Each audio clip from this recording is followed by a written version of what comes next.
Green, green, green.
And that was your third and final USA Roller Coasters heat race of tonight's action of the Shane DiMantova Designs Deep South Swing. Brought to you by Shane DiMantova Designs. We have races 13 and 14 on the schedule, races 3 and 4 of the Deep South Swing tonight. It is the Bristol doubleheader here on a Sunday night, January the 9th, where guys look to win the Deep South Swing Championship. Aiden Kirker looks to keep up his dominance in as far as Bristol goes, and we got a lot more storylines going into tonight. I'm Kelan Belsha, joined by my friend Shane DiMantova. Shane, how you feeling about tonight? I'm feeling good. I'm glad to be here, and apologize for getting this thing started late, but I'm excited to see what we can do. And the first race you guys will be seeing live is going to be tonight's B-Main action, where 7 make it in, 1 will head home.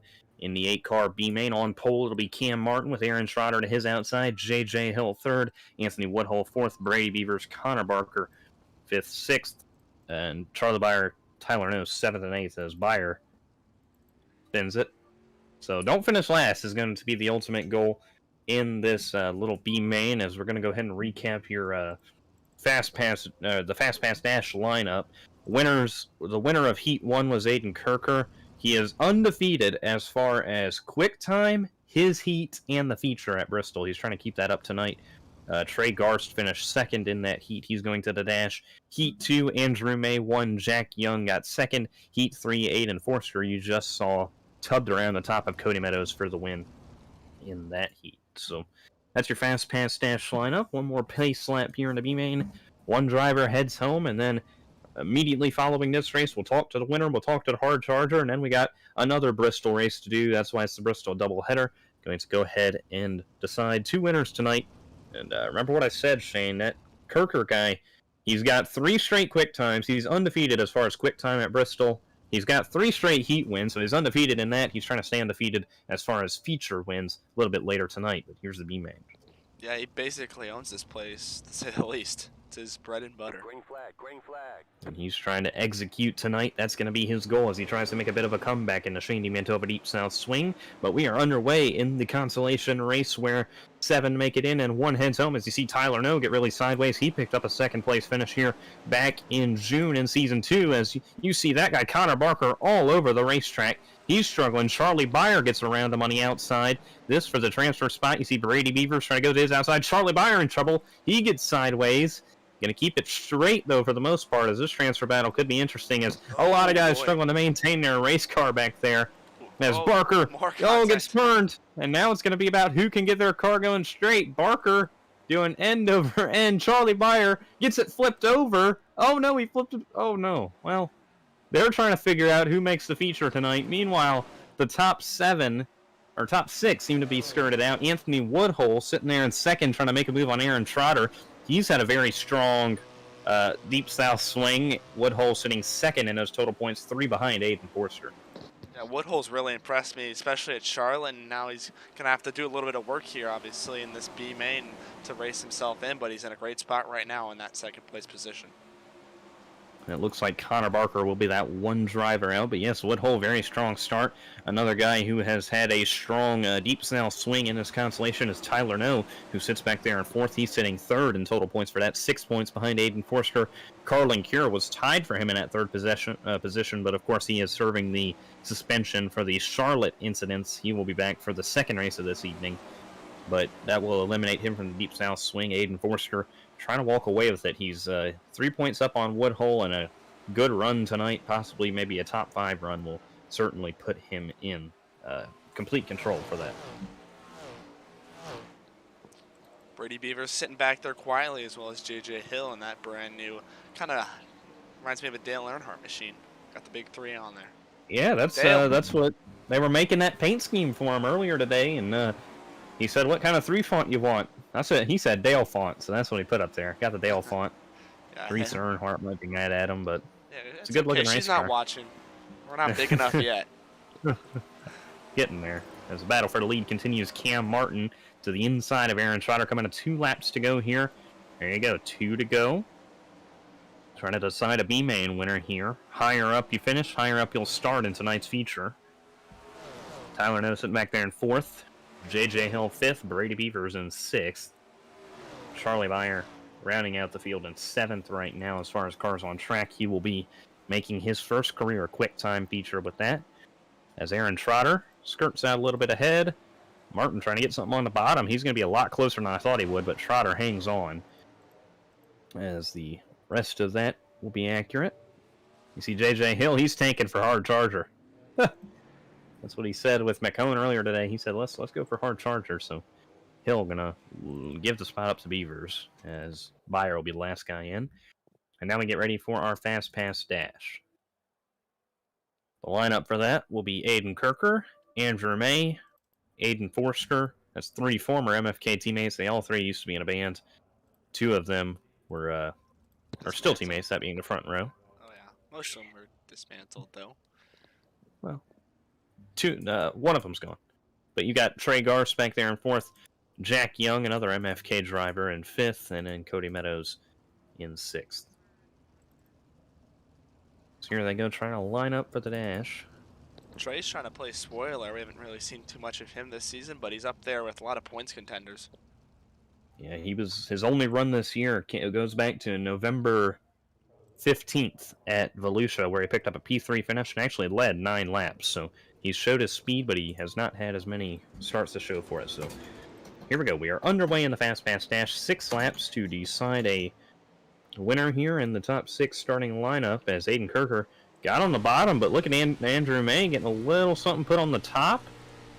And Kirker, remember, he loves that bottom. He talked about how much the bottom works here and how he feels like he's the only guy that can run down there. But now they start to migrate to the top here early in the night, where a Fastpass Dash, if he loses it, it might possibly derail his whole night, because he's all about track position at this racetrack. But right now he's maintaining it here on lap 3 out of 6. He's doing a great job up there so far, as he's kind of leading a big caboose of cars, and it's like a big old train up there on the high side, and they start to fan out just a little bit, as looks like May's trying to get around your race leader, Aiden Kirker. Kirker has the slowest, fastest lap of any of them right now, as they come to 2 to go here at a 14.381. But that top, I mean, I've watched a lot of film this week. I've been re-looking over some stuff, and that top, according to my calculations, should be about 4/10 slower. But I guess when you get everybody on the bottom and nobody on the top, that top is going to be the preferred line, as Kirker takes the white flag, 1 to go in a Fastpass Dash. And they might finish pretty much how they started. The top 3 will, at least. It's Kirker going to win it. Andrew May, Aiden Forster. The only changes will be Cody Meadows and Jack Young. There goes Kirker. I'm glad. Oh, there goes everybody. I'm glad this isn't real life where we're junking them all up. Yeah. Well, now we get ready for our feature action. The only changes in that top 6 will be Cody Meadows taking 5th, Jack Young dropping to 6th. They were 5th and 6th, and then they just alternated their positions there. So, feature action from Bristol. Aiden Kirker looking to stay perfect as the track sits open for a few more seconds. How can you bet against him? I mean, so good at this racetrack. And we've only had 2 Quicktime races here in sprint cars, and he's undefeated here. His best run in late models would come here, where he picked up a top 5 after carving through the field. So imagine what he could do if he could go 3 for 3 in sprint cars.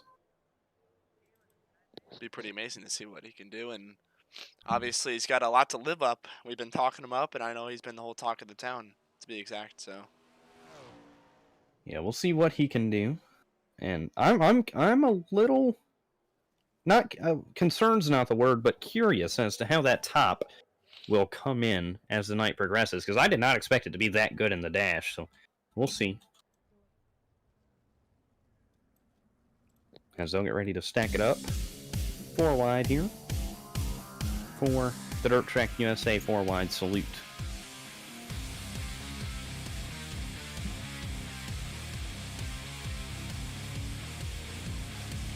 At his best track, looking to pick up his 2nd win of the season.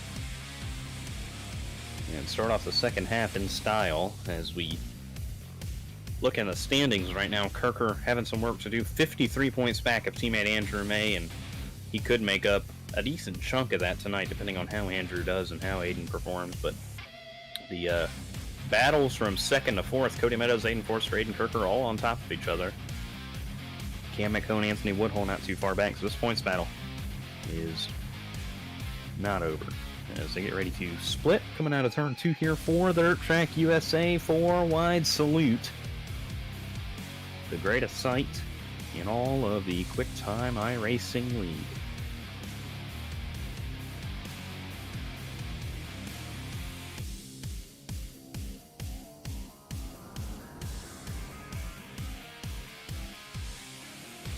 A great sight, and nothing gets me more in the mood for some sprint car racing than that. you and me both. I'm pumped. Yeah! Yeah! Yeah! Whoop whoop!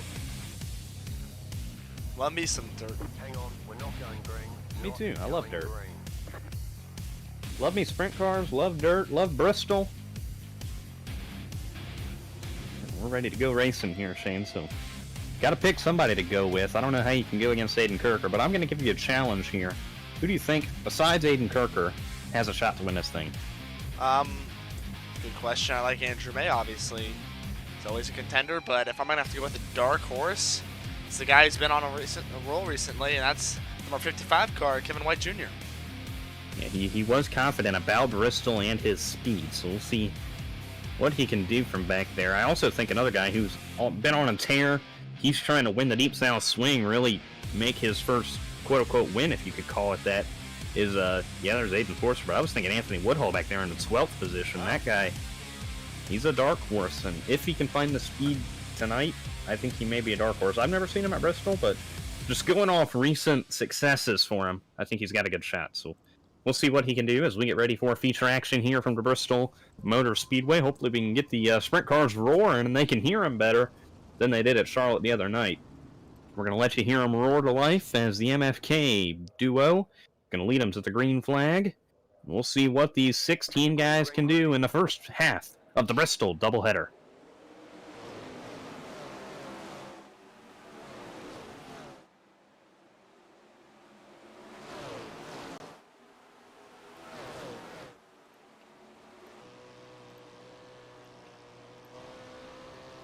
Lap number 1 in the books. Andrew May leads it as that bottom seems to not be the way right now. Kirker has been talking jokingly that top would not be the way to go, but right now they're tubbing around him, but Kirker really the only one on the bottom. You see that right now, and I think as the night goes on, that top's going to slick off a little bit more. If he stays committed, it'll be beneficial later. But we only have 30 laps in this one compared to the 35 we have a little bit later. So it's two decently long races, and that track's going to slick up. But I don't know if he has enough time now, especially slipping all the way back to the 5th position. But how about Andrew May? Nice jump out of the gate, sorry. As Aiden Forster back there in 3rd. Trey Garst splitting them in 2nd. It's been a good start for that 31M. Yeah, it really has, and honestly, I thought that the top side would be the way to go after I saw what we kind of watched in that, excuse me, in the previous race before this. Yeah, the dash. I can't word tonight, but yeah. Kirker, let's see if he can rebound here. Yeah, I was curious about that dash, how that top seemed to be the way to go. I was kind of surprised that Kirker did not elect to take the top off the initial jump. I don't know if he didn't know he couldn't do that or if he just thought the bottom would be better, but obviously the top did work better on the initial jump, and so far, very little passing throughout the pack as you see Trey Garst sitting there in 2nd, Aiden Forster 3rd, Cody Meadows sits back there in 4th, Aiden Kirker in 5th, Kevin White Jr. sits in 6th, Aaron Trotter 7th, Jack Young 8th, Anthony Woodhull 9th, Brady Beavers in 10th, Cam McCone, Tyler No, Cam Martin, Colton Code, J.J. Hill rounds out the pack. Charlie Byer did not make it to the racetrack, unfortunately. Oh, so man. back up front, continues. though.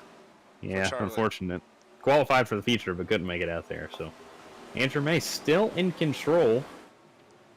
If you can even call this a winless drought, he won 5 straight, and he hasn't got there yet with the recent Hayden Harvey, Cody Meadows, Aiden Kirker success. He got 5 straight, and now he's been on a 5-race winless drought, which I guess you can consider one when it's Andrew May. But Trey Garst, he's coming knocking on the door. Yeah, and the surprising thing is he's kind of using a bit of a slider line. So I don't know if anybody's noting that behind him and kind of following the 444 or the 44 there. Yeah, and we do know Garst has speed. If we take you back to Volusia, night number 2 of the Gator Nationals, he got down. Oh my gosh! Andrew May's around. He's in trouble. Trey Garst, apologetic on the radio almost immediately. And his bad luck continues. Yeah, I thought for sure he'd get up there into victory lane. Trey Garst pulls down pit road, tows the race car, and that will hand lead over to, I believe, Aiden Forster. Yeah, it's Forster. As we're going to get a look here at what happened. It looked like Garst and May just got together. Garst was running the bottom. May was trying to go down there and kind of defend his turf down at the bottom of the racetrack. And Garst slid up into him. Yeah, he was doing that little slider line he's been running, but I guess he didn't note that May went down a little bit lower. Cam McCone and Jack Young, I think the 2 guys who went in there and tagged him, but... Friendly fire there. Yeah. The bad luck does continue for Andrew May. If we take you back to last week, it was his first finish outside the top 5 all season. And it's going to be 2 straight for that after leading all the opening laps. Man, I'll make you dizzy. Trey Garst said he got in a slick, got loose, slid up into him. So I guess it wasn't him running the slider line, it was just him getting sideways. But Garst here. Get his view. Looked like he clipped kind of that apron where the asphalt, they kind of had that sharp little drop off there.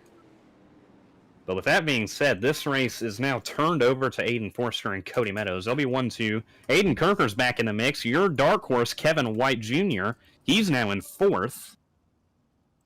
My dark horse, Anthony Woodhull, in 7th. As they're going to double it back up. See if Kirker can rebound here. Yeah, that bottom for Garst, at least, was coming in before the incident took place. So we'll see if that trend continues and if that will benefit Kirker or Forster or somebody. But we haven't reached halfway yet. It feels like we've been here for a minute, but we haven't even reached halfway. Yeah, kind of nuts. Low-key. Low-key? Yeah, low-key. We'll see how this thing shapes out now. Cody Meadows looking for 2 of the last 3 if he can pick up a win. He's quietly been gaining momentum and points on Andrew May. Remember what Andrew said? He needs to build all those points in the beginning of the season.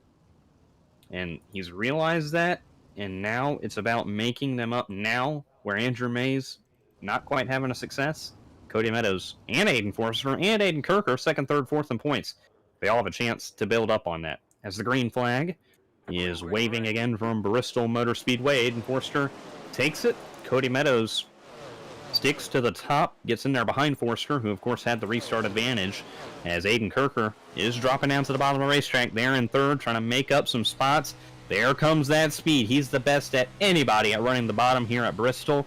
And now as that top starts to slick off, he'll just get faster and faster on the bottom of the racetrack. Over, what do you say, 500 laps of practice here, so he has been training for this night. Oh, a lot. A lot of laps. Let's caution out. Tyler, no in trouble. Not what he wanted. Especially after doing really good in the Nationals points. In the Deep South Swing. Yeah, he was sitting third as far as those points went.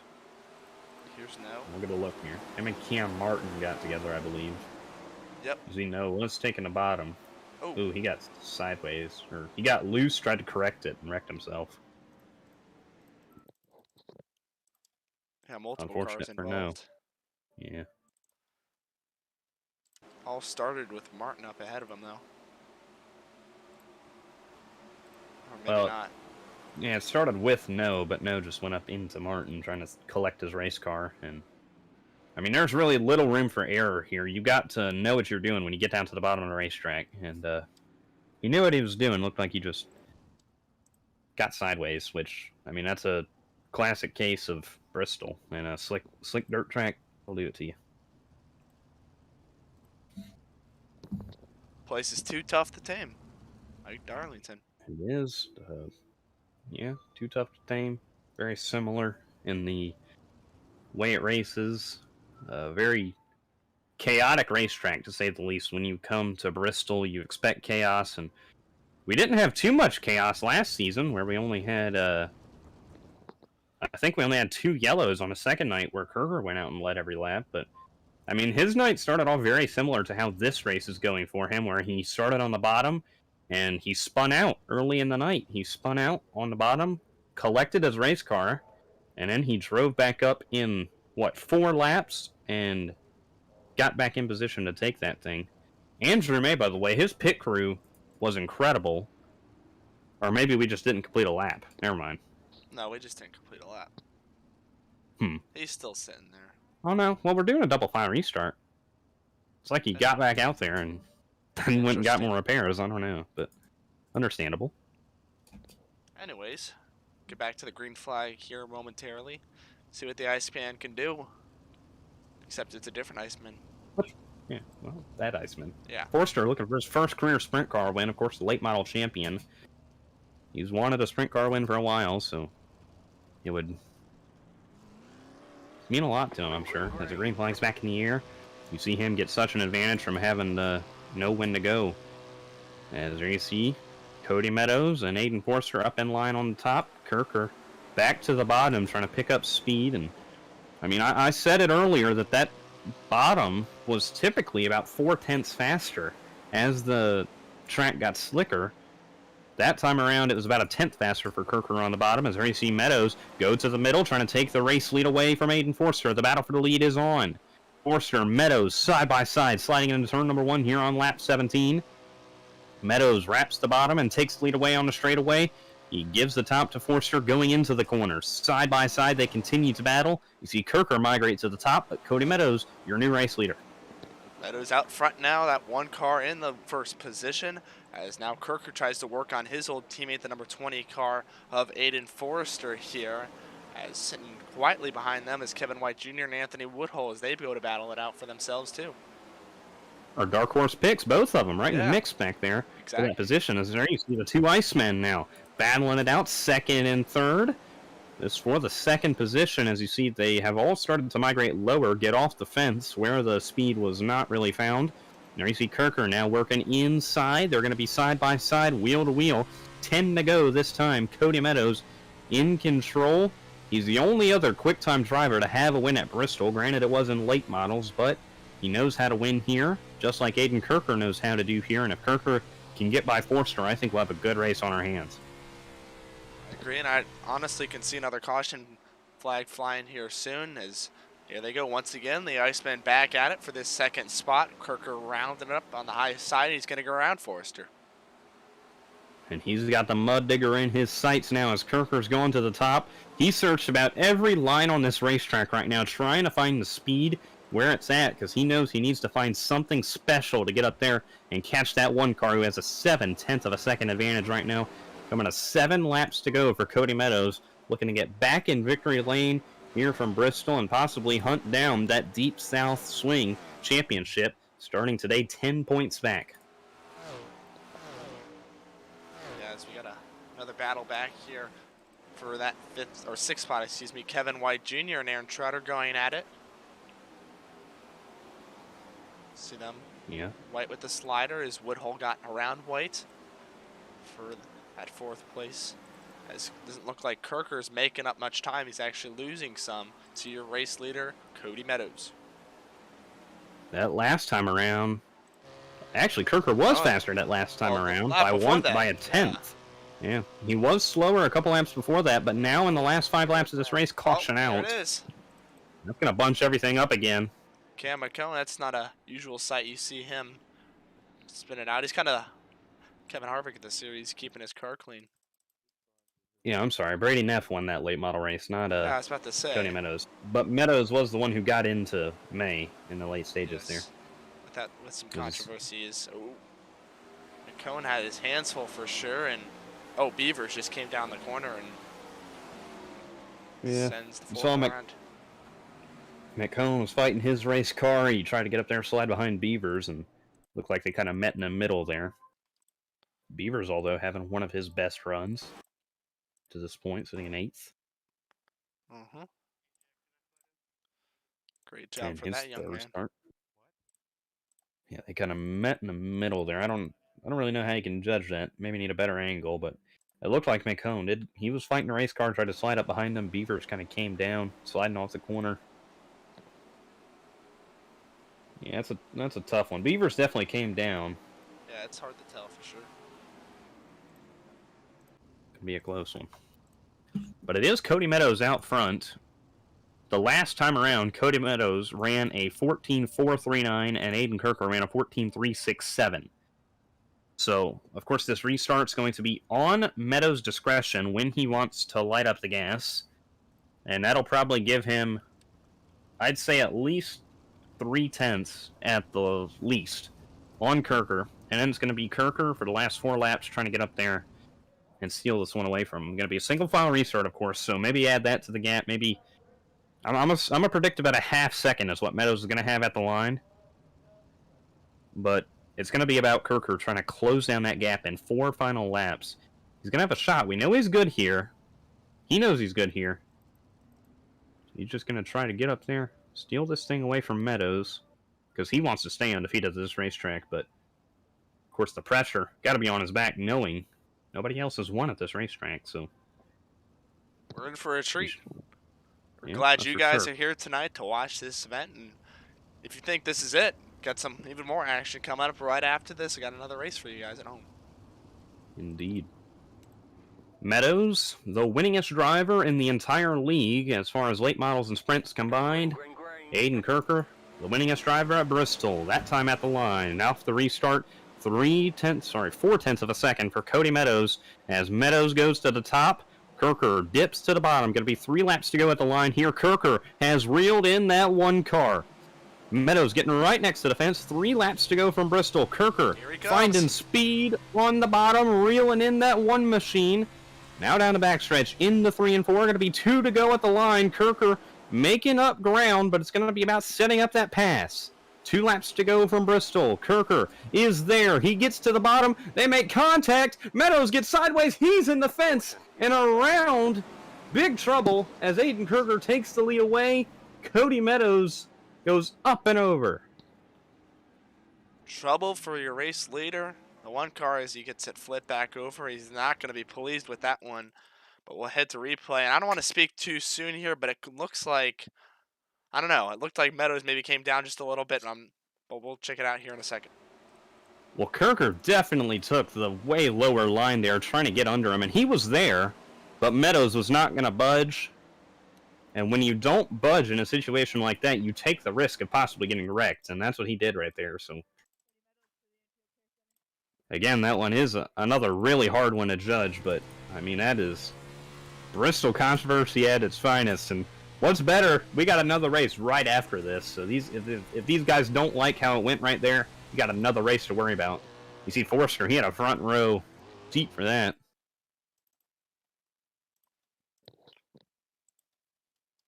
There you see Kirker and Meadows getting together. Kirker took the way lower line, kind of slid up into him. Meadows wasn't going to budge. Took the risk of trying to keep him behind him, and this turns the race lead over. Got some to Aiden limpid Kirker. cars back here.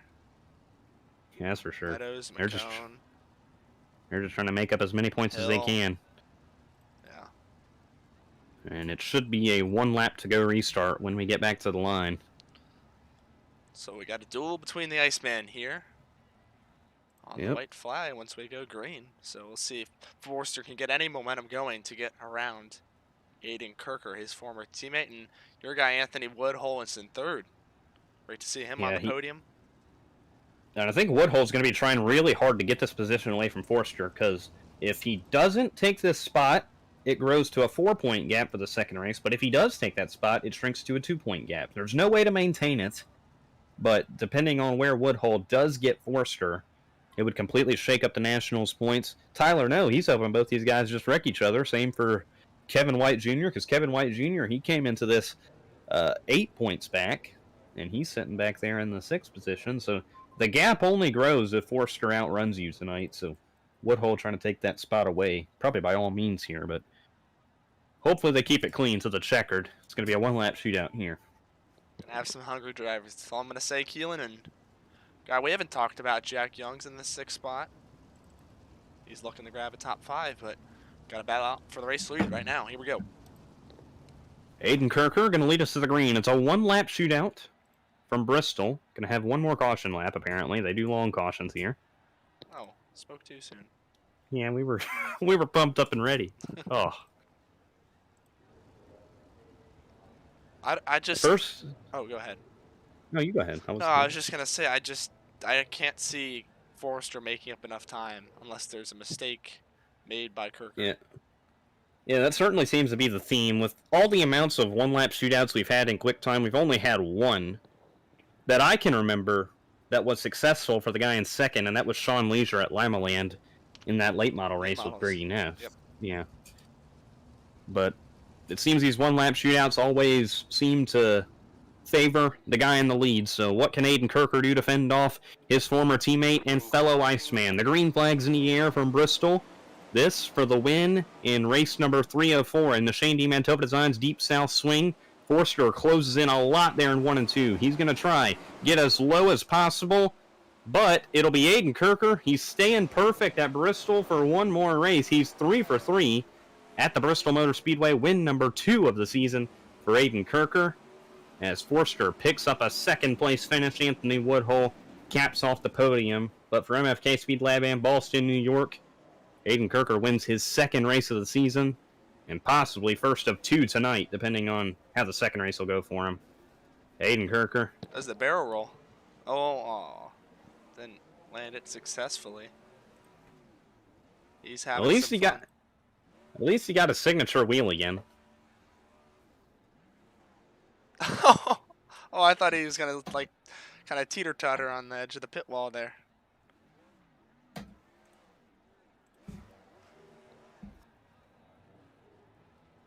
There he is.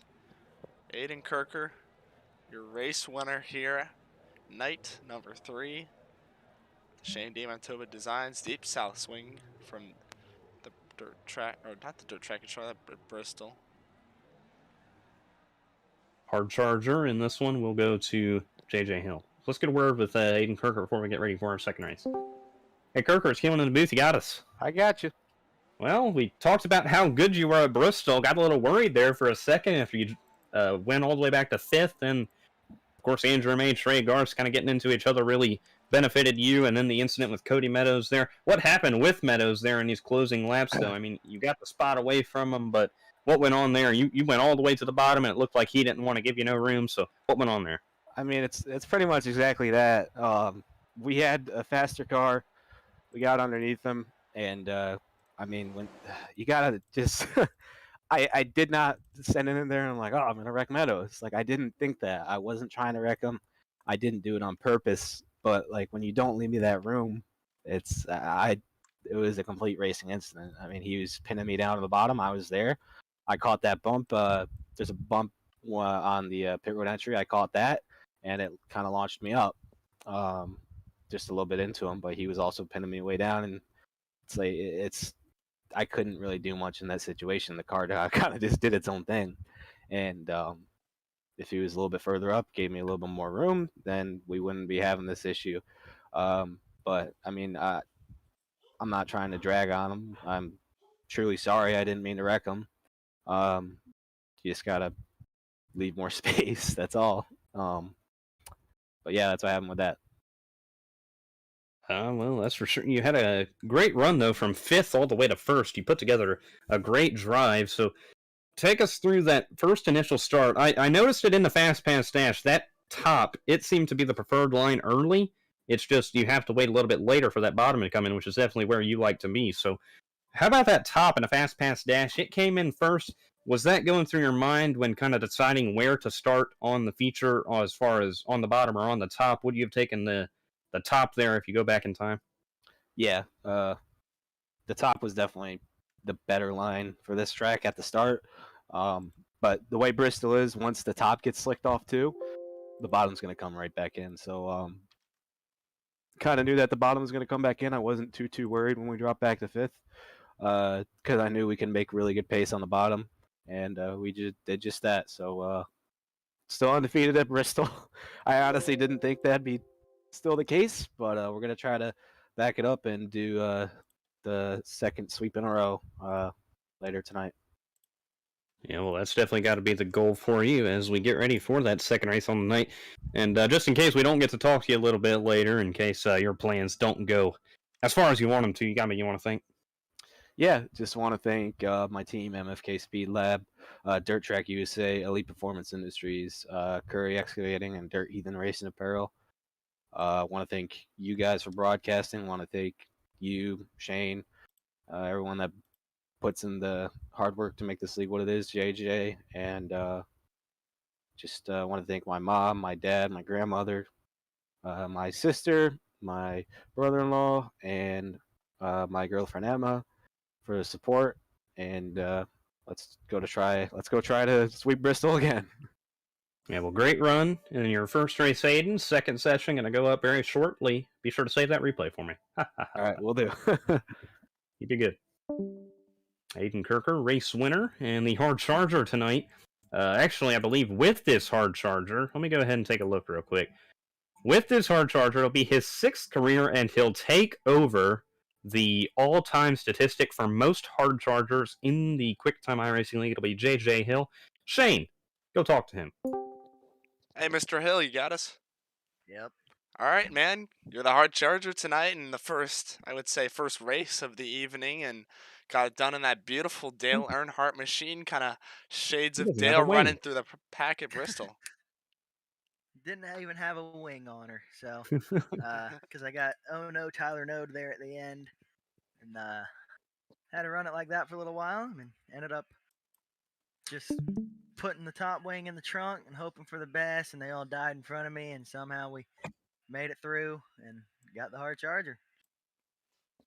Here you go, and now you find yourself after I saw you dropping back there at the end of the B main, and here you are running through the field, and your plan came right to fruition.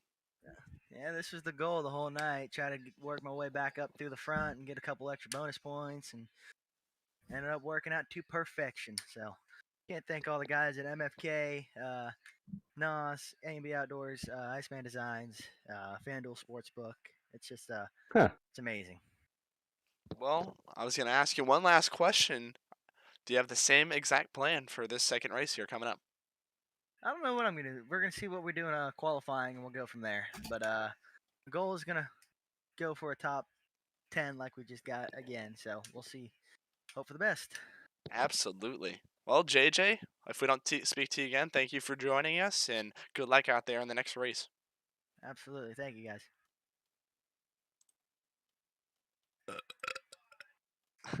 Oh, JJ. Ugh. That was your hard No. charger in 6th place Yeah. finisher, JJ Hill. Well, that will be the first of 2 Bristol doubleheader races here, and that will put us down and finish us up for the first race. We'll be back very shortly for 2. The session actually already going up because I'm fast with it like that, and we'll be ready for Nice. another 35 laps of action. And Thanks, Keelan. we'll be there shortly. So Yeah, we'll be back we'll take a break. Be right back. momentarily.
I don't know what you want.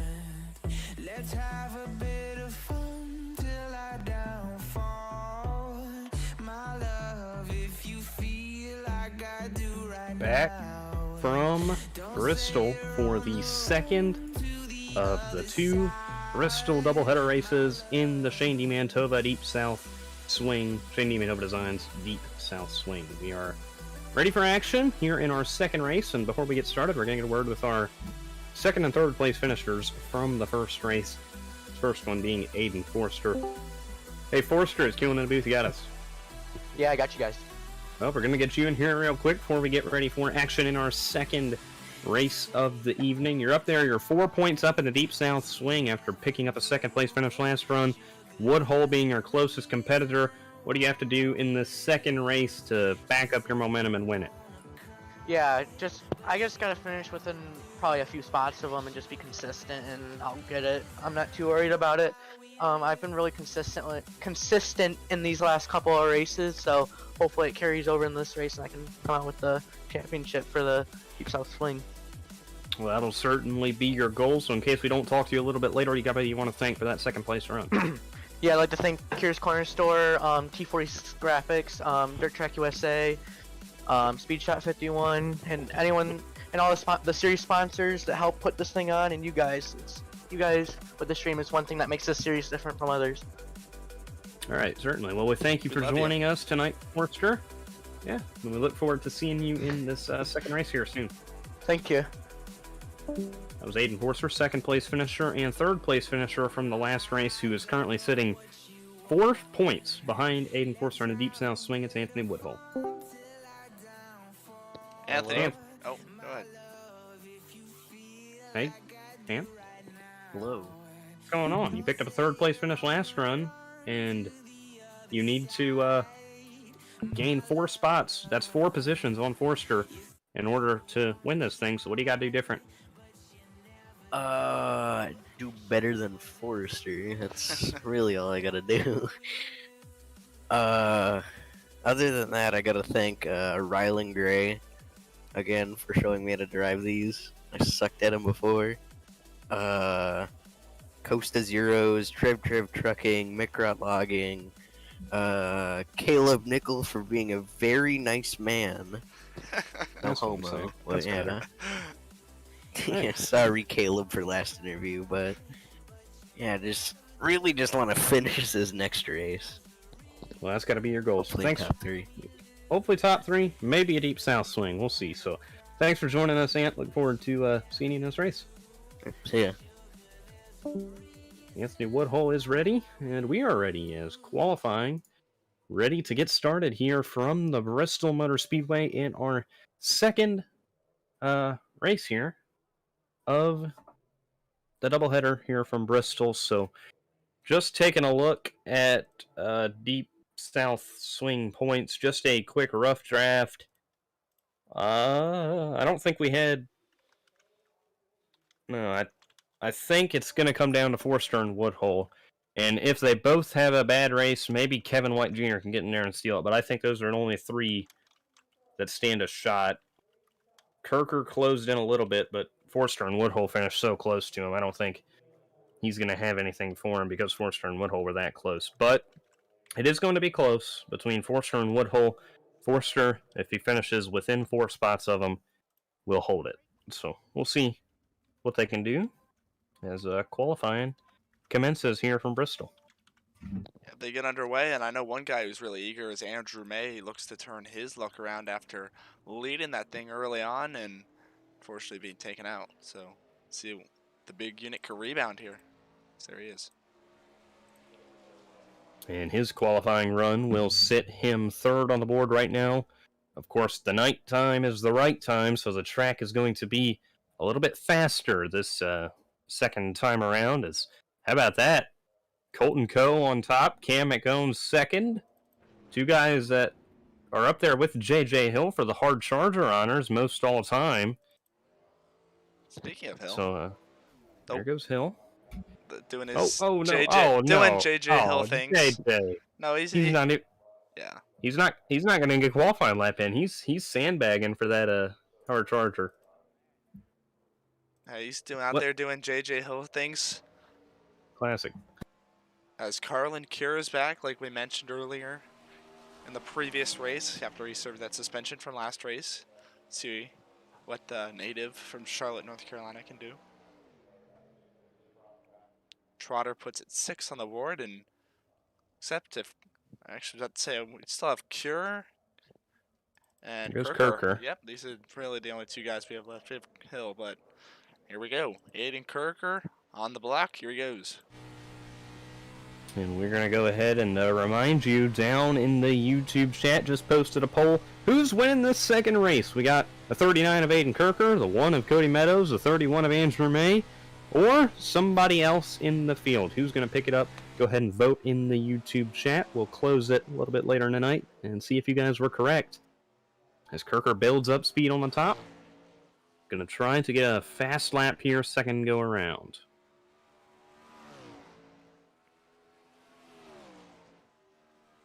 Can he go 4 for 4 on Bristol Quicktimes in a sprint car? He can, by almost a full tenth. Time! Whoop, whoop, whoop, whoop. Jeez, almost a full tenth quicker. Oh my. And he's making it look easy out there. Yep, make him 4 for 4 in Quicktime Sprint Car Series Bristol Motor Speedway Quicktimes. Well, actually, Carlin Cure's out there. Can Cure come steal it? We know he...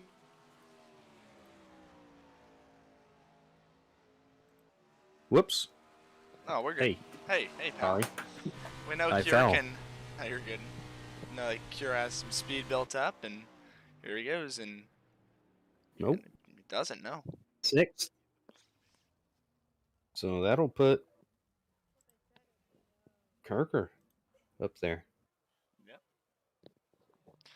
Aiden Kirker will win the Quicktime Award once again here in the second race, and he's going to have a slew of MFK and former MFK drivers starting, or at least finishing behind him here in qualifying, but got 15 drivers here in the session. Everyone will make it into the feature event.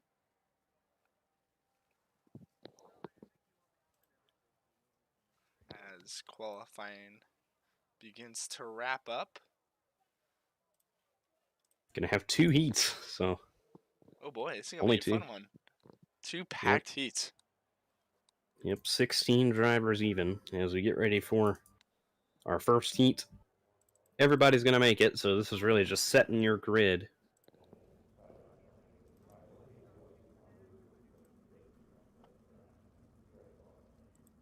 Your first roller coasters heat. Starting on pole after grabbing that quick time is the number 39 car from MFK Speed Labs in Ballston, New York, the Iceman Aiden Kirker.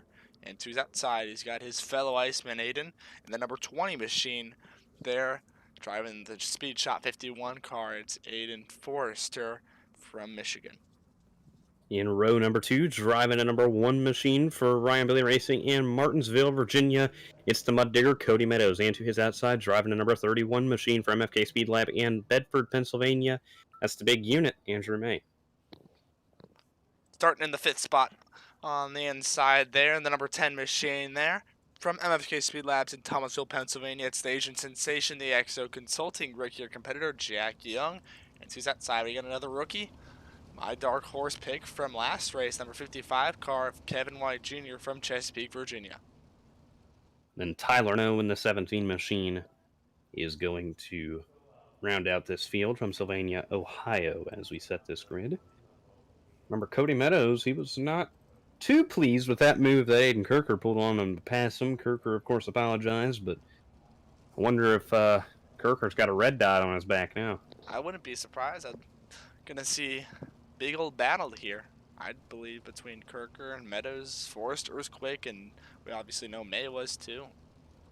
A lot of quick drivers here, and obviously, like we mentioned, it's only 2 heats, so there are going to be a lot of people battling it out. Top 3 will grab those first 3 starting positions. And I think that's going to be the big theme tonight in this race, because only 2 heats, no consolation. That track is going to be pretty tacky compared to what it usually is supposed to be. So we'll see if that bottom ever comes in, as they're 3 wide already. Kevin White Jr. trying to get the jump on Andrew May to his outside. And it slowed May and White up, so his teammate up there, Cody Meadows, now takes over the 2nd spot from Aiden Forster. Setting his sights now on the 39 of Aiden Kirker. Yeah, he's got that red dot. He's scoped in on that race leader, the 39 car, Aiden Kirker. If he can get back to him, we'll see what he can do. And I know he's going to be pushing really hard, not giving him much room to Aiden Kirker after that whole incident for the race win. In the previous race is Forrester behind him in 3rd, and Andrew May in 4th with his teammate Young in 5th. Another teammate, Kevin White Jr. in 6th. Tyler No rounding out the pack right now. No Remember, everybody makes field, really. Yeah, everybody makes it in. So this would just be setting our feature lineup. It is Kirker still in control.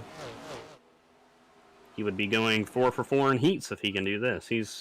There's not much he hasn't won as far as his history at the Bristol in the Quicktime Sprint Car Series.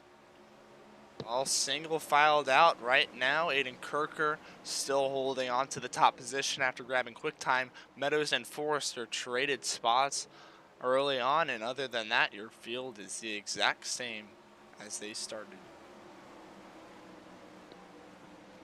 And it looks like it may stay that way. Kirker, next time around, going to take the white flag. I'm really going to be curious, Shane, as he takes the white flag. There's not as many laps being run. It's about the same amount of sprint cars, but not as many laps. That track is not going to be as slick as Kirker would like it. I feel like that may be a disadvantage to him here in the that high in side the too. Yeah, that high side. If we get to that little stage, as Andrew May takes 3rd from Forster, if we get to that little stage where the top is so much better than the bottom, I think that may hold its ground for a lot of the features. So we'll see. That's definitely going to be something to note. But here we go in our 2nd of 2 USA Roller Coasters heats. On pole, driving a number 28 machine from Fort Wayne, Indiana, it's the young gun Colton Coe.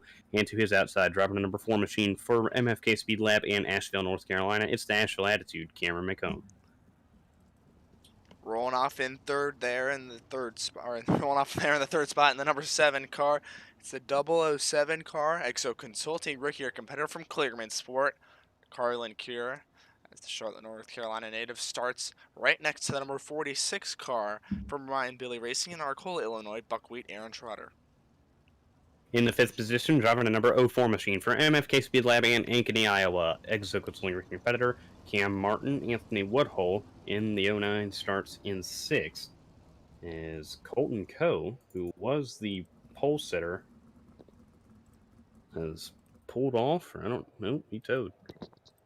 So that moves Carlin Kieran into the pole position. Brady Beavers and J.J. Hill round out the pack, but I don't know, could be past his bedtime. Bedtime. I'm just playing. Bedtime, hardware issue. There's so many things that could go wrong and may go wrong as far as iRacing. But this moves Carlin Cure into the pole position, so if you want a guy to play spoiler here, that is a safe bet. Oko retired right now. See, looks to fix whatever problem he has, but inside row lucks out as Carlin Cure now will lead him to the green flag. Once the wave happens, there it is. Green flag in the air. Underway. Heat number 2, your second and final heat of the night. Yeah, you saw Cure kind of sink back a little bit there, kind of stack him up and get a good jump. It's a smart strategy move, but nobody else on the field appreciated that. So you see, how about JJ Hill, strong start. He goes from 7th to 5th in the opening lap.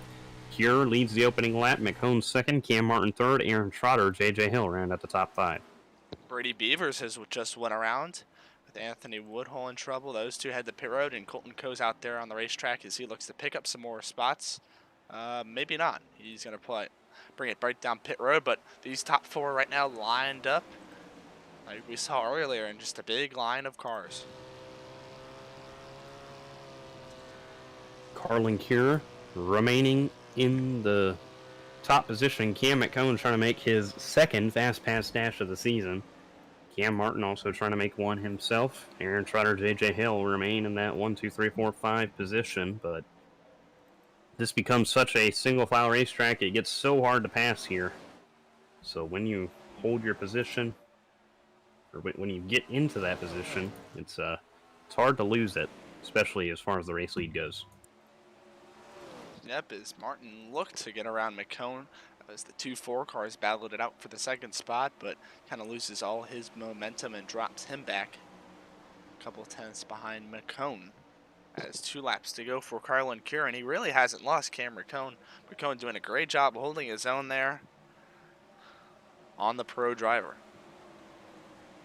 1 lap to go. McCone trying to make a move, maybe steal this heat away from him, see what he can do. Sticking right there with him. Bristol, he says, is not one of his better tracks, but I certainly think it is.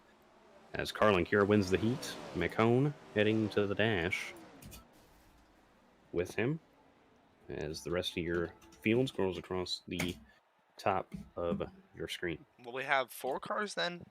Yes. Yes. 4. Top There's only 4. 2 heats. Yep, top 4 will decide their starting position.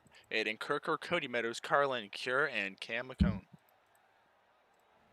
And we'll see what these guys can do in this Fastpass Dash. It'll be second straight appearance for Kirker, as JJ Hill's going to come pace him. Need a pace car out there. We should start doing that because, yeah. Here comes Dale to lead the field.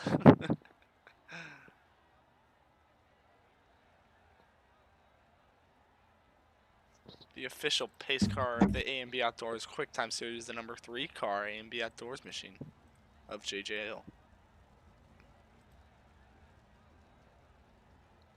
Let's believe they'll go down one more time. Oh, never mind. They're going green right now. The It'll be 6 laps here. The hill heads down pit road. Green flag in the air. 6 laps to decide the top 4 starting position. Kirker holding the top spot at the moment. Seeing what he can do, but here comes Cure back to him. Lap 2 out of 6 here. Kirker remains in control so far.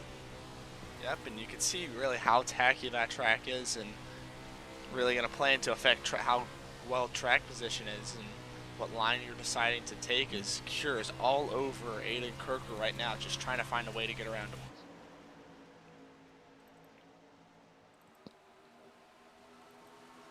As you see them maintain their spots right now. Trying to count their laps. Hang on. No, you're good. I can talk. This is their third. On board with Aiden Kirker.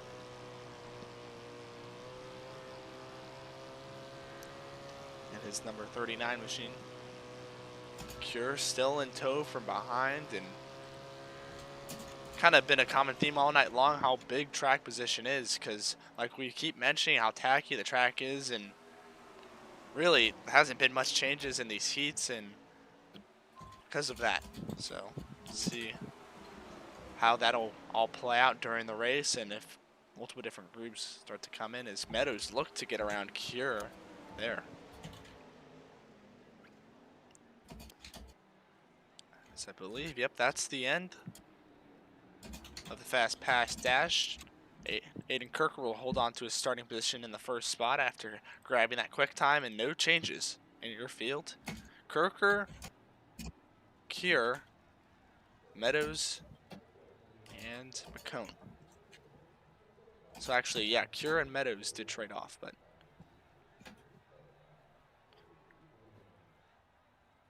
get ready to start your feature race once again with the guy who just won the previous race, leading the field to the green flag, and the number 39 car of Aiden Kirker as he looks to defend his title.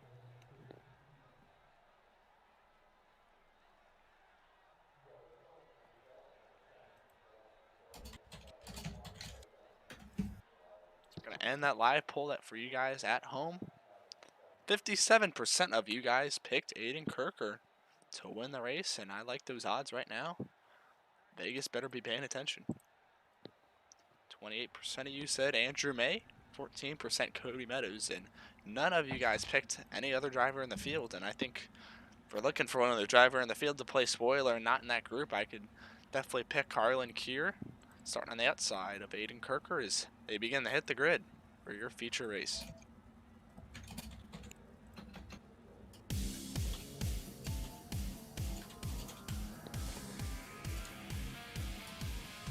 Begin to roll off for the final race of the Shane DiMantova Designs Deep South Swing from the Bristol Motor Speedway. We've seen lots of action so far up front, lots of wrecks and possibly some drama to play out here as Kirker lead him to the green flag. Is really, I feel like the only loser so far of the night, or at least in this set race here, was Colton Coe after grabbing the second spot in qualifying. Will now start tail end. That's the lineup 4 wide here for the Dirt Track USA 4 wide salute. Some of the best dirt track racing on Instagram. Make sure to check out Dirt Track USA. Some great dirt racing content on their Instagram page. So great page. Hang on, we're not going green. Not going green. Thank them for hopping on board for the 4 wide salute. And they're going to double them back up. Get ready for our second of 2 Bristol races. The fourth of 4 Shane DiMantova Designs Deep South Swing races. So here they go. It's going to be Aiden Kirker, Carlin Cure, 1-2 leading us to the green. Cody Meadows, Cam McCone, 3-4. And then Andrew May, Cam Martin, 5-6. Cures begins to... Yeah, he's getting EOL because returning from suspension. That's usually how it goes. I told JJ I'd let him decide because I forgot about it because it was supposed to be in the heat. So then it gets shuffled over to the next in line, which would be JJ. So we have an MFK Speed Lab front row, yeah. Yeah, it advances the entire outside lane up. So here comes. It'll be a Kirker McCone 1-2 front row. Seeing what he can do. It'll be Kirker McCone to the green flag. The second Bristol race of the evening is underway.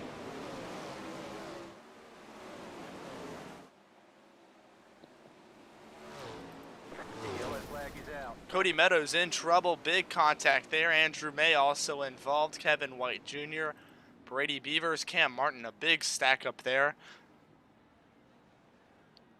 It's really, I feel like it all started with Meadows. You couldn't really tell is the 14% of you that said that not going too strong as well as those Andrew May pick. Hey, welcome back. No, I've been here. I just saw Andrew May trying to flip his car back over. He slid up in front of Cam McCone. Oh boy. Here but we McCone go. doesn't look like he got any damage. Oh. It starts with Cody Meadows there. Looks like he got out of line and stacked them all up right there. Yep, and once again, Andrew May's bad luck continues once again, as it seems like he just hit that 5 straight and has not had a good run ever since. Yeah, he's not a winning run per se. This will be his 3rd straight race going down with the ship. Unless he can get that car flipped back over, but when he's It's a live look at him.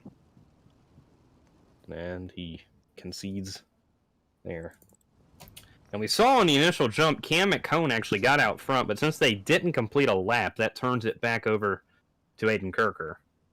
So Cam McCone, has he ever led in a feature before? I don't think so, but tonight could be the case. He had it for a second, but unfortunately they lapped it and complete. So that will cost him that possible first career, might be a first career lap led. I know our stat book will say something different, because when a caution comes out, it just next guy that crossed the line leads the lap or something like that. So it messes it all up, but a very comparable incident if you go back to Charlotte a couple races ago when Carlin Cure had that incident in front of the field.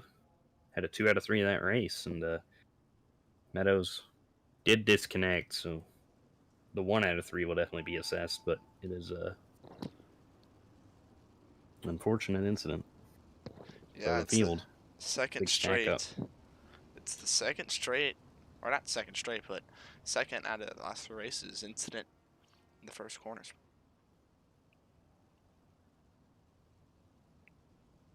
So we'll see what these guys can do now. Seems we'll probably have more than one clean car here. So Kirker, of course, going to have the advantage, going to maintain his lead as they come to the green flag here. Back on our way here from Bristol. He gets a nice jump out in front of his teammate Cam McCone as they take the stripe here. Aaron Trotter sitting there in 3rd. He had a nice start.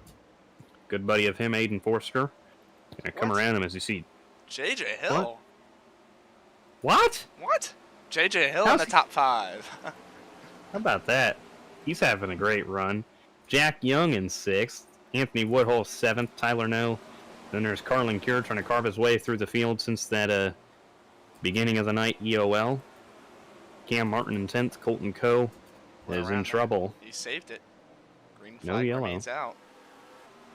Up front, Aiden Kirker leading. Cam McCone doing his thing, having a fantastic run in that number 4 machine. As I feel like it's been a long time coming for this man.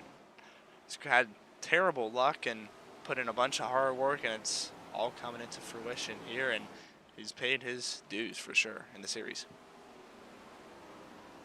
Cam McCone, I really do feel like over the offseason was the most improved driver as far as his skill. He used to take it from, I mean, of course in Season 1 when the driver talent the pool wasn't as big, it definitely overflowed in Season 2, and he's been looking for improvement in Season 3, and he has had nothing but that, I feel like. Sitting top 5 in points. He's had a great season, as there you see Woodhull in the fence. Not what he needs to try and go for that Deep South Swing Championship. Carlin Cure still carving his way through the field, like you mentioned. Kelan is now up to the 6th spot, battling out with JJ Hill. He's trying to get around him as Jack Young and JJ Hill got together a couple laps before that. But Jack Young now in the top 4. Great job for this young man there driving the number 10 machine. Thomasville native, Pennsylvania, is Hill and Cure. There they are, both on their side. 2 guys in trouble there, and we'll go to Dirt Track USA replay to see what happened in that situation. Of course, these guys were chirping at each other a little bit earlier in the night.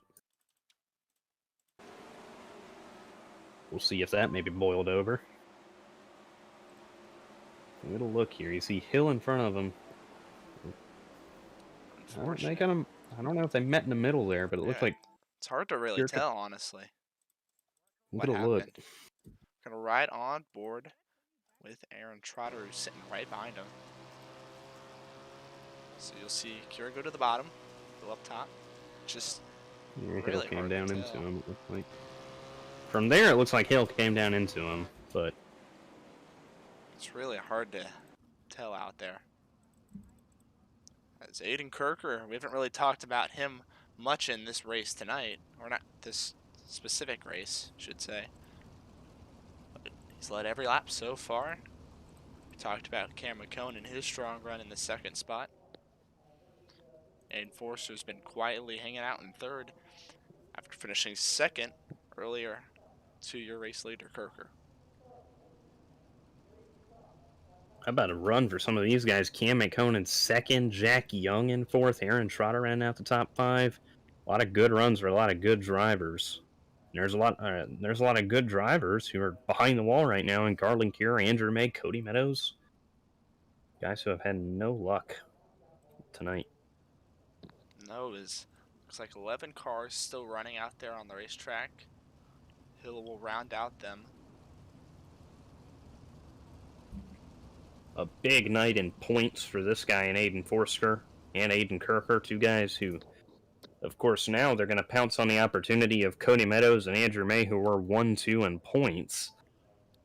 Sorry, they were sitting 1-2 in points, and they've both had bad nights. So this is going to be, you can basically consider this a double points night, even though it's 2 separate races. Fantastic for Forrester.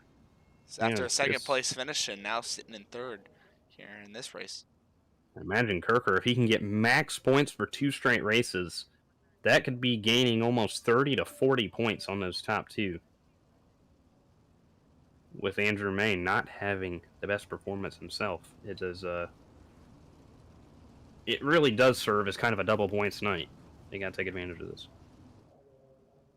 This time, finally, the pace truck light should go out, and we'll get to 1 to go signal. Really, the door's wide open for anybody to have a great run tonight, and like you mentioned, a lot of big name drivers out.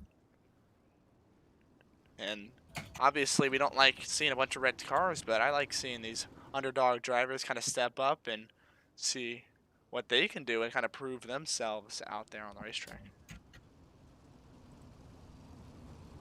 As you see Cure come back on the racetrack, May, White Jr., all of them looking to build points, and specifically Andrew May pick up a few spots as he's 3 laps down, however. Pace truck pulls off. When you get stuck a lap down, that really kind of puts you in a handicap because you can't get those laps back unless you purely on speed drive all the way through the field, which in such short races is really improbable. But you see Cam McCone holding down a second spot with ease right now. Aiden Forster, Jack Young knocking on the door. Tyler No back there. Caution out again. Manually thrown. By Hill? Yeah, Hill caused it. And apparently there was a flipped over car on the racetrack in front of the leaders, so he waved it before anybody got to it. It's interesting, to say the least, as we'll look to find who that flipped race car was and bring it. I'm not seeing a flipped car. It's Brady Beavers. But Beavers towed. Yeah, he hasn't been on pit road for a while. Beavers was He was not in Beavers. the first it was wreck. Oh, sorry. Trotter. Was that Colton Co? No, it was Trotter. Yeah, you're right. It was Trotter who was flipped over, but I'm pretty sure he towed before that caution came out. So Yep, that'll be it. yeah, for his night.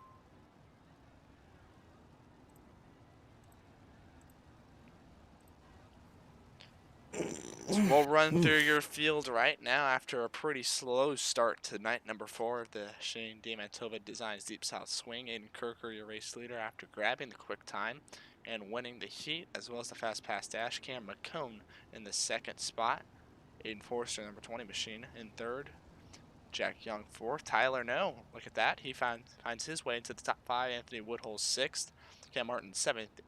JJ Hill 8th. Colton Co 9th. Carlin Cure 10th. Kevin White Jr. in 11th, rounding out the field cars on the lead lap currently running, as one other car is running out on the racetrack, and that's the 31 car of Andrew May, who is 3 laps down. trying to make up some points himself in the 31M by other people reckon. Green flag back in the air. MFK Speed Lab leads him down 1-2. As Kirker gets a nice jump. Cam McCone trying to reel him in there behind him. Trying to make a move on his teammate. Imagine the story in Asheville, North Carolina, if Cam McCone could go up there and upset the entire field, get a win. MFK 1-2-3 though, as there you see Jack Young in the 3rd position. Yep, Young got around Forrester. Forrester's definitely not going to give it up easy as these top 4 training it around the high side. And just a little bit of get back to the fit spot. Tyler no. Colton Co rebounds after that spin that we saw early on. And we got a battle down low here. Cam Martin and Carlin here for that 8th spot. As Hill and White also join it. Yeah, Hill, of course, he's already had the incident with Carlin Cure early, so he's just trying to limp this thing to the checkered as there you see Cam Martin working on the bottom back there. Aiden Kirker creates a little bit of a gap out front as those guys continue to battle. Yep, and Forrester looks to get around Young as the Asian sensation and the Iceman go head-to-head. The Asheville attitude right ahead of them. Yeah, this is what I kind of mentioned, that little period where the top is better than the bottom. I felt like that would be a good portion of the feature. And look, we're coming to 15 to go. Of course, that's more than enough laps for somebody to reel in somebody, but still, as they get to halfway, that top right now, certainly better. We'll see if that top slicks off and the bottom comes in.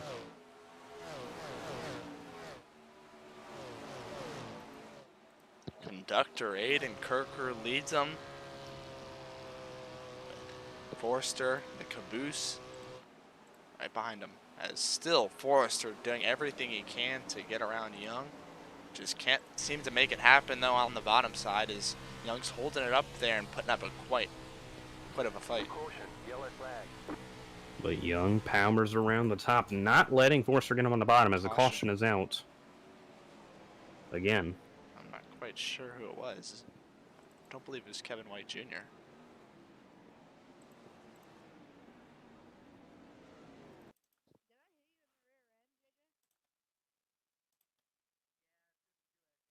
I'm not sure, and if Keelan's hearing much over the radio, if there was an incident out there on the racetrack or what. But heard Colton Co and JJ Hill, but I don't know if Hill was the source of the incident. oh, there was a wreck back there, yes. With that little group that we were watching. They got 3 wide. Oh yeah, Cam Martin. And here it is. Cam Martin and Kevin White Jr. got together. In the middle of the corner. We heading into 3 here. You see Cure ahead of him, and White just tried to push it in there, and there was really no room, and that'll bring out the caution. Gonna be a 14 to go restart after you saw that incident right there. Aiden Kirker leading Cam McCone with an incredible run in 2nd. What more can you say about that Asheville kid? I mean, my goodness, he has kept with Kirker, not letting him get too far out. And again, I talked to Cam not 1 hour before this race started. I said, hey, Cam, you pumped for tonight. I think you're going to get up there. You're going to get up there and maybe win a thing. And he was like, no, I don't. I said, why? Bristol's your best track. He said, no, are you kidding me? Volusia. But I don't think he's been out here at Volusia running top 3 with Aiden Kirker. So he's had a heck of a run. Imagine if that first caution didn't come out on the opening lap. We could be seeing Cam McCone up in the race lead still. Nuts. Really never know what could happen here at Bristol, to say the least. Yeah, it's crazy. I mean, if you were to ever have a wild card winner in the Quicktime Sprint Car Series, Bristol, I feel like, is the #1 track to do it, just because it's a track that favors almost every driving style out there. If you have a good driving style, or you can't even really say good driving style, if you have a driving style that fits any other racetrack, it'll come out here and it'll fit Bristol. I feel like Eldora is another comparable one to that, which, by the way, next week, the Dirt Track USA Kings Royal, $75 on the line. Oof, it's going to be a fun one. Hefty prize. Yeah, we saw 2 guys step up last season with that hefty prize, the 1 car of Cody Meadows, but before that, we saw 31 car of Andrew May step up and take a lot of money home at Knoxville in the Nationals. Yeah, Knoxville Nationals. It's the green flag's back in the air. scattering out there further back. As Yes. one driver sideways, JJ Hill, he holds on to it. Oh boy, great save. Shades of Dale Earnhardt. It was right in front of Kevin White Jr., I believe. Or Carlin Cure, one or the other. Cam Martin. Yep. It's really. I was about to say, if that was Carlin Cure, they would not be too fond of each other by the end of this night. I mean, they have they've been all over each other, but. Speaking of Cure, he's working on the outside of Tyler. Nova has been working that bottom. I don't know if that's where he feels comfortable or what, but it's not really working for him too well. He just starts to drop like a rock. Yeah, that top is still the fastest line, unless you can find a way to rip the bottom like Aiden Forster is trying to do. He's been that one guy committed to the bottom, trying to get it to come in. Meanwhile, Kirker, McCone to the top. There goes Kirker. First look to the bottom. This whole race, I feel like. He's gone down there. He's probably relaying to his guys, Cam McCone, Andrew May. He's like, hey, when that bottom comes in, I'll let y'all know. He tried it right there. It might be working in one half of the racetrack right now because you see him dip to it in 3 and 4. But in 1 and 2, he goes to the top. So he's switching it up, and it's paying off as he's starting to pull away from his teammate. Yeah, and these guys throwing sliders after each other. It's Jack Young and Forrester. Forrester kind of throwing a block there going into the corner, and that'll work out for him as Young will lose all his momentum, and that'll send the Iceman around, or just in it'll put McCone in an Iceman sandwich. Yeah, he's the ice cream, and they're the 2 little cookie pieces, so that's how this is shaping up right now as Forster has gone to the bottom in every part of the racetrack. He is figuring out that bottom, getting right next to the apron. Kind of racing it down there, getting low as he can. As low as he can. He needs to be careful. If he goes down, he might clip pit road and get a pit road penalty. He does not want that to happen, but here he comes. To the inside of Cam McCone. He's working that bottom better than anybody. He's getting as low as he can. Down there right on what the NASCAR apron would be.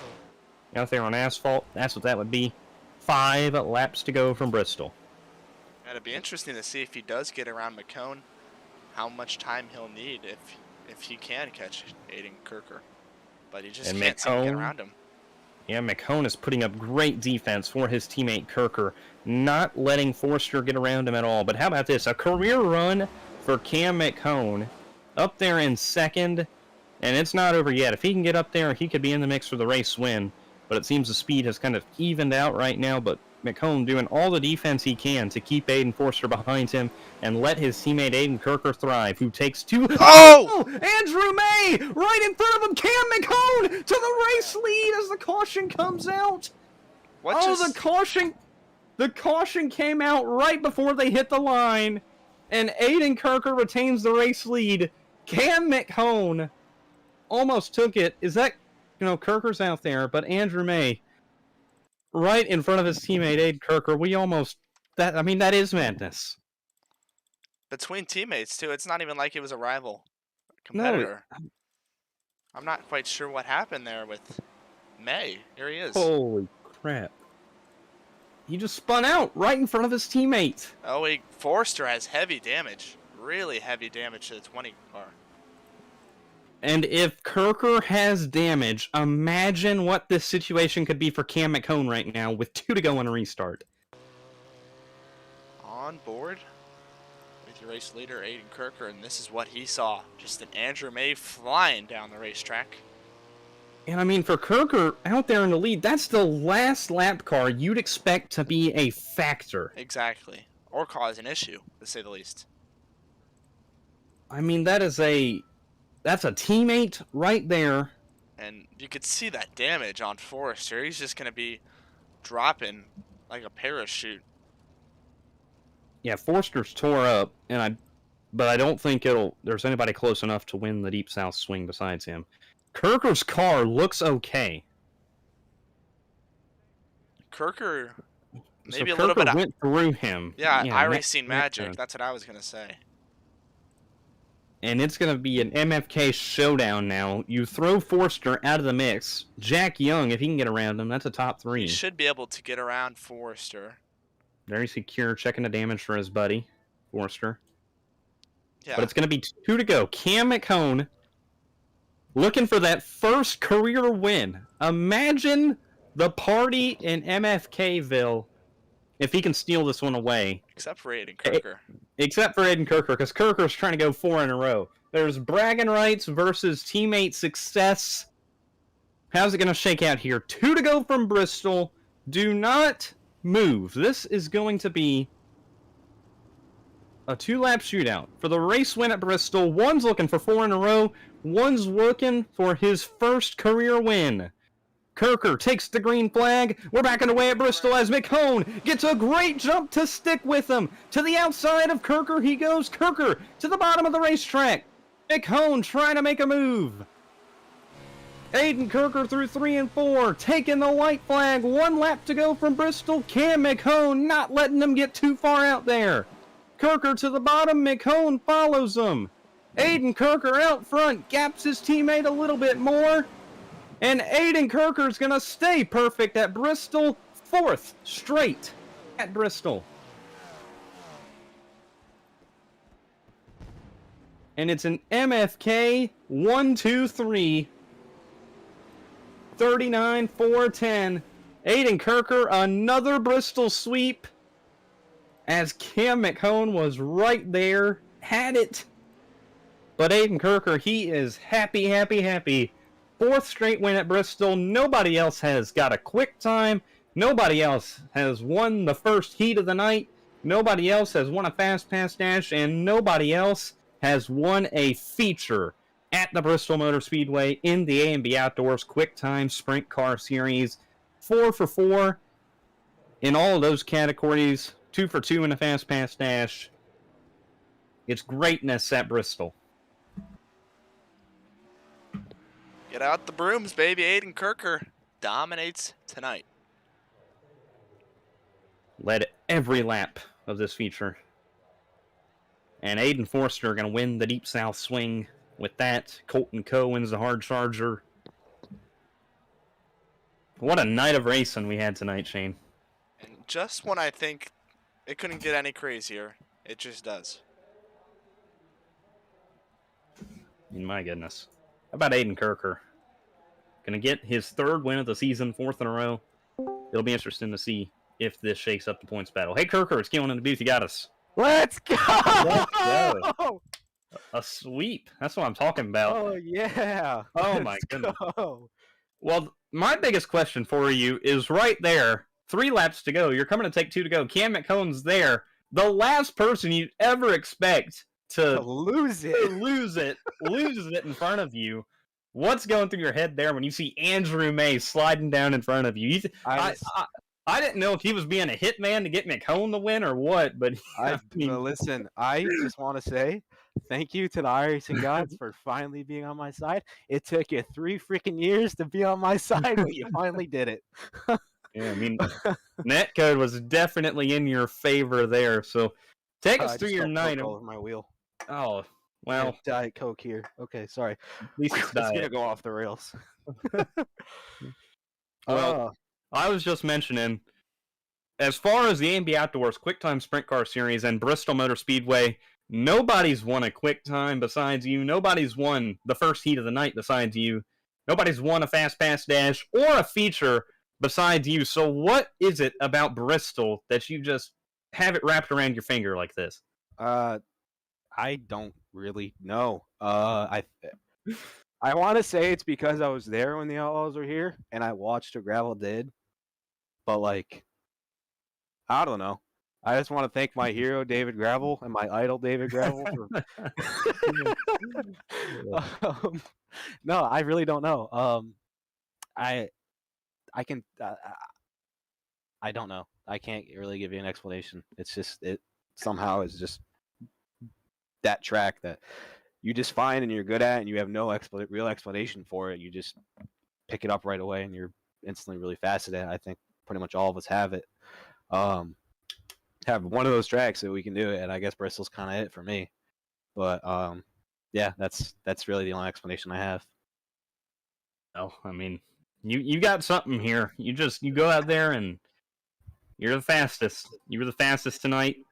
You dominated. You won. Cam McHone, though, he was coming up there. He was trying to spoil your party a little bit. I mean, that would be 2 great feel-good stories up there in the top 2. Cam McHone finally getting it done, and Kirker 4 for 4. So I didn't Yeah. know what to go for. I was like, oh, this would be awesome I for either know. of them. JJ Hill was on my here. He's like, Aiden, that left pedal. That would be really nice if you hit it. I was like, JJ, I'm not gonna lie, I'm considering it because like if Cam won, I'd probably be just as excited if I won. Yeah, But I mean, still, dude, MFK went 1 through 3. Me, McCone, and then Young stole third. I think on like the last corner. yeah, And we had a tale of 2 races. We had lead 1 lap and win, and we led all the laps and won. So I don't know. I honestly didn't expect sweeping Bristol again, but I'm not complaining. I'm far from complaining. I mean, my prediction's correct. I'm just gonna tell you. I mean, we I said predicted it. Meadows was gonna win one of them. I mean, I guess I kind of. He almost did. myself. You He kind of did. you messed up your own predictions. Yeah, but Dang. hey. Well, a Bristol sweep, your 3rd of the season, and just saying real quick, if you go ahead and take a look at the standings, Meadows and May both had 2 bad races, so this could really be a double points night for you and Forster, and I guess McCone. You guys just made up a lot of ground on Andrew May, so you guys are making up the ground. This championship battle is getting a whole lot more interesting with these last 3 or 4 races.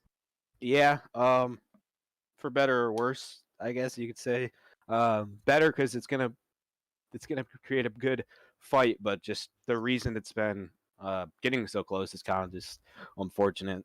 Kind of, I don't want to use the word stupid, but yeah, I'll say stupid events that's happened in these races that have taken some contenders out. I've been at the losing end of them too recently, so I don't know. It's kind of unfortunate the way we're getting there, but I mean, a championship fight is a championship fight, and I'm sure it's going to be a pretty good one, hopefully, coming down to the end. That's for sure. Well, Aiden, dominant night. Yummy, you want to thank, because, I mean, this was just, it's incredible how you can do this in one night. I mean, I thought Bristol last June was good, and then you came out in here and you pretty much replicated it, so. Yeah, want to thank the Quicktime series, you, JJ, Shane, Joe, Even though he's not here, rest in peace, Joe. Hey, he's not here. I don't know if he's watching. I don't know, but he's waving his flag in spirit. We took him out the other night, remember? Oh yeah. Yeah. You want to thank all the people that put in the hard work. Try to make this league as best as it can be. I want to thank my mother, my father, my sister, my brother-in-law, my grandmother, my girlfriend Emma. I want to thank MFK Speed Lab, Andrew May, Cam McCone, those guys. And I honestly at this point I don't know who's on our team. I think it's Jack, Cam, Martin, and I know Kevin's on it. So thanks to those guys. Want to thank Curry's Excavating, Dirt Track USA, Dirt Heathen Raising Apparel, Elite Performance Industries. We have so many sponsors. I don't know who else to thank. No, that's it. Okay, yeah, those guys. Well, thanks for joining us tonight, Aiden. Congratulations on the Bristol sweep, and look forward to seeing you at the King's Royal next week. Thank you. Should be a good time. Yes, sir. Aiden Kirker, race winner tonight from the Bristol Motor Speedway. Twice. He got it done. This is a real feel-good story. Our second place finisher, the number 4 machine of Cam McCone. Hey, Cam, you got us, man? Yes, sir.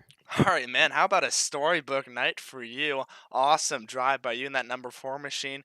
Did awesome in qualifying. Did great in your heat, and now you come up just short right at the end to Aiden Kirker, but nonetheless, you finished second, and I'm happy for you, man. I'm smiling up here in the booth, and I know everyone probably is at home, and it's a really, like Kelan said, feel-good story for you. Well, absolutely. I was trying to give Kirker a run for his money, but he's just so fast here. That caution belt worked in my favor. I don't ever wish my teammates to wreck, but I wouldn't have been upset. Yeah, we were. Seen it happen, and my heart dropped in 2 different ways. Yeah, dude, we were freaking out up here too, and we were kind of talking about you all night long. You were the talk of the town, to say the least. We knew Kirker was, if he got out front, which he was he was out front the whole entire night, how dominant he was going to be, but we're just cheering for you up here in the booth and to see what you can do, and you really proved a lot out there with coming home in second. I appreciate it. This is by far my best run in the series yet, and hopefully this won't be the last time I get up here. It just makes me more hungry and more excited to be able to get up there and run with Kirker and those guys and Forrester. Forrester had a really good car till the end there. He started giving me a run for my money. Sweet. Well, Cam, anybody you want to thank for this awesome performance? Yeah, I want to thank McDonald's of Waynesville, Curry Excavating, Dirt Track USA, Dirt Heathen Racing Apparel, and ACAL Apparel. Without those guys, this wouldn't be as fun as it is. So I want to give a shout out to you guys for putting the broadcast on and putting this together for us. Sweet. Well, Cam, it's always a pleasure talking to you, and I'm glad it's not a hard charger this time. It's a podium finish in the second spot. Thank you for joining us, and we'll see you at Eldora next time. Appreciate it, guys. Have a good one. That was your second place finisher, Cam McCone, after a record night for him. Veteran driver of the series is now head to the rookie, Jack Young, his teammate. Jack, it's Kelan on the booth. You got us. Yes, sir. Well, how about that? A career night for you as well. We talked about how MFK Speed Lab just seemed to show up tonight. You cap off the podium finish, so started in ninth, slowly made your way through the field, carved your way through it, and you got up there with a podium. Is this your favorite track or something? Because you were moving. No, it's actually one of my tracks that I don't really like. There was a lot of stuff. There was a lot of crashes and stuff that happened that gave me opportunities to move up the field. So I think that helped a lot. Yeah, well, that's for sure. But I mean, you definitely carved your way through, and when you got up there, you maintained it. I mean, you never really slipped back, and you put together a very consistent night, and got there and forced during the closing lap, and you took home a podium. So what's going on now? Going into Eldora next week, you feel like you got a little bit of momentum to go try and be crowned a king. I feel like I can do pretty good at Eldora. I've been practicing a lot recently at Eldora. My lap times have been getting better and better, and I'm excited for it. I feel really confident for next race.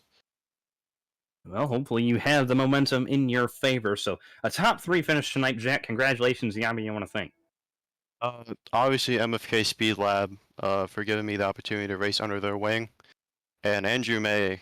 He's been a guy that's been helping me a lot through how to get better and stuff like that, and I couldn't have done it without him.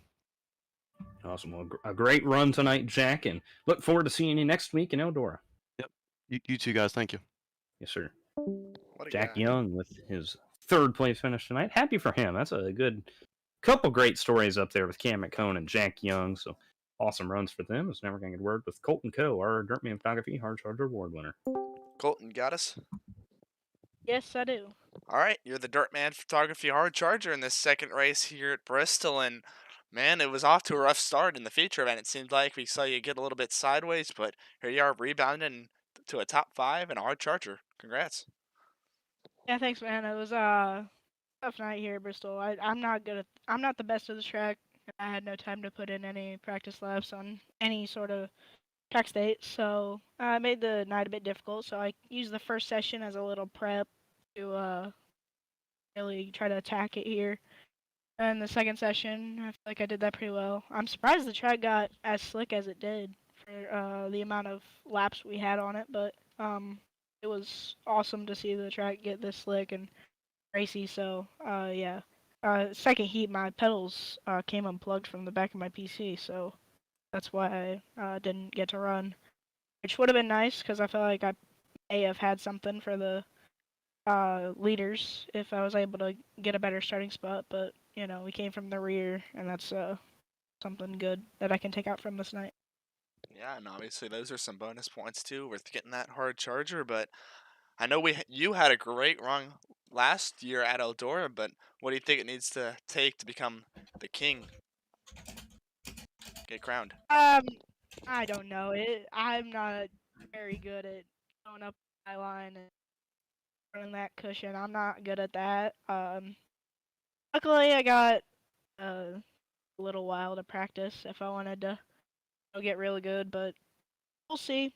I'll definitely be there. I finally got my PC fixed, able to actually run iRacing now, so you'll see me a lot more here. Yeah, we'll see what Eldora brings. I'll definitely be running. I just don't know if I'll be able to hang with the likes of Andrew May, Rylan Gray if he runs. I mean, those guys, they know how to go up against that wall and face it with no fear and get through it just fine. So, definitely a skill I need to work on. Well, Colton, congrats once again on the hard charger in the top 5. Way to rebound there. And thank you for joining us here, and we can't wait to see you out there on the Bristol. Or not Bristol, Yep. Eldora. All good. Yep, thanks, guys. You have a good night. Do the same. This is Colton Coe. He is your Dirtman Photography hard charger and 5th place finisher in the 2nd race here at Bristol. But the big talk of the town, Aiden Kirker winning both races here tonight, as well as the Shane DiMantova Designs Deep South Swing Championship. Well, that's Forster. Forster got that. Oh, that Forster. I'm sorry. I spoke too soon. It was still tight with Woodhull and Forster, for that matter. Kirker unfortunately missed the feature, one of the features at Charlotte, so he did not have a shot to contend for that. But still, I'm sorry. it's okay. It was a good battle between them, but it was Kirker victorious at Bristol. He seems to have this track pretty well down. If I say so myself, he seems pretty good. No, I agree 100%. And you showed it out there tonight. It's not really much else to say. We expected that coming in and played out exactly how we thought. Exactly. So Kirker, of course, dominant. Cam McHone, a lot of momentum. I'm excited for what he can possibly do in these next couple races. Eldora, of course, one of his better racetracks. Is also one of JJ Hill's better racetracks. So you go in there, another track for underdogs, I feel like. So we got a lot of good tracks coming up, a lot of good races. And, of course, the countdown to Knoxville's on today. Makes it 19 days before the Knoxville Nationals. So $75 going to the Kings Royal, $100 going to the Knoxville Nationals champion. You got a lot big races coming up. Going to be fun. It really is, and excited to see those races play out right here on the Quicktime iRacing League YouTube page. It's going to be fun as we get ready to close out tonight. Thank you all for joining us from Bristol Motor Speedway. And a big thank you to you, Shane, for putting together the Shane DiMantova Designs Deep South Swing. We certainly appreciate you hopping on board and having something nice for Aiden Forster, the winner of the overall finish here. So shout out to Forster. Thank you, Shane, and thank you to all our sponsors who helped put this thing on at A&B Outdoors: Advantage Direct, Krebs Designs, Dirtman Photography, Dirt Track USA, Exo Consulting, Iceman Designs, K1 Race Gear, McDonald's of Waynesville, North Carolina, and Shane DiMantova Designs. We have a lot of great partners, and we thank them for all they do and will continue to do in our series. So I'm Kelan Belsha, joined by my friend Shane DiMantova, and congratulations to Aiden Kirker on a dominant night of racing, winning 2 straight Bristol races, and congratulations to Aiden Forster, your Deep South Swing winner. We look forward to seeing you guys next Sunday night for the night before the Kings Royal, and Monday night for the 40-lap Kings Royal from the Eldora Speedway. We'll see y'all later.